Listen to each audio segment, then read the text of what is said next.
Dejamos Córdoba, nos vamos a la Franja de Gaza. En algún momento alguien se animó a decir se trata de una guerra, claramente, no era una guerra, era una masacre. Ya con Mariano Sarabia me decía recién la posibilidad de estar hablando de lo que está haciendo el Estado de Israel con la población palestina como un genocidio, Mariano. Sí, te digo que algunos medios occidentales, incluso argentinos y cordobeses, siguen hablando de guerra. Una verdadera hipocresía, una mentira, una falacia total. Hoy fue el peor día desde que empezó esta masacre hace 3 semanas, de Israel contra la población civil de Gaza. Hoy hubo 100 muertos, la mayoría civiles. Hoy, durante todo el día, Israel estuvo bombardeando todo el este y el norte de Gaza, principalmente los barrios de la periferia de la ciudad de Gaza. A esta hora, escuchen bien, ya son 1.200 muertos, 250 niños.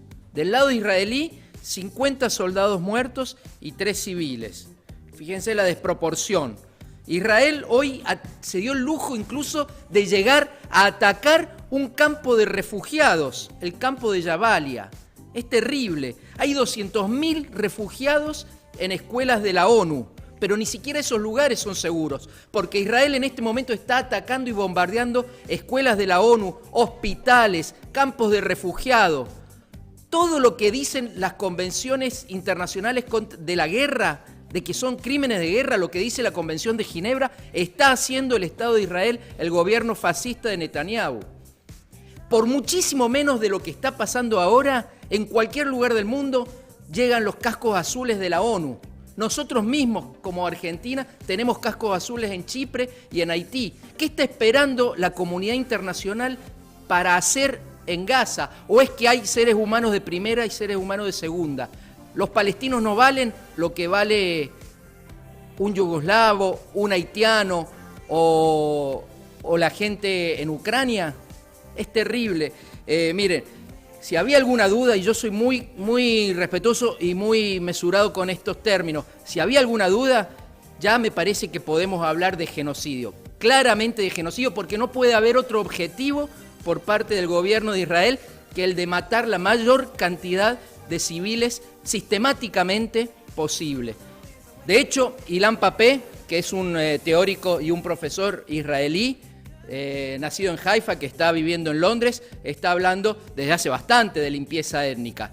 Bueno, hoy también hubo manifestaciones en Cisjordania, se está enrareciendo el clima en Ramallah, en Belén, en Hebrón, en la misma Jerusalén, y como si todo esto fuera poco, hoy el Estado de Israel bombardeó la única central eléctrica que había en Gaza, que estaba funcionando al 20%, la destruyó absolutamente, o sea que ahora a la muerte y a la desesperación se le suma que no hay electricidad ni para los hospitales. Y para que funcione, en el mejor de los casos, va a pasar un año. El ejército israelí bombardeó esta mañana la única central eléctrica de la franja. Las brigadas de bomberos estaban sobrepasadas. El ejército israelí dio de lleno en unos contenedores de combustible y en una maquinaria de producción de vapor. El fuego se ha propagado a la mayor parte de la instalación productora de electricidad, que ha dejado de funcionar. Si el miércoles pasado fue atacada por tanques, la destrucción ahora es total.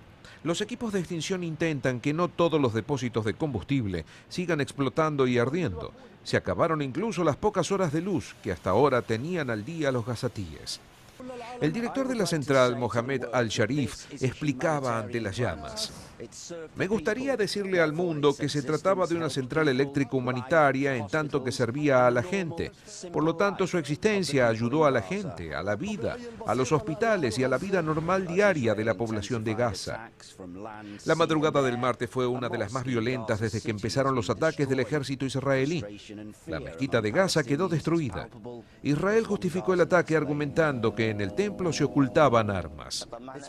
Un gazatí razonaba: son ya 7 años de treguas y hostilidades que empiezan y acaban y que no nos han llevado a ningún sitio. Que Israel haga la paz con el pueblo palestino o que no haga nada. El ejército retomó los bombardeos y dejó una treintena de muertos palestinos solo la noche pasada. La desolación, falta de alimentos y penuria aumenta cada día.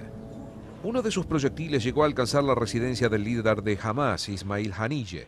El inmueble ha quedado reducido a escombros, pero según su familia, no había nadie en el interior en el momento del impacto.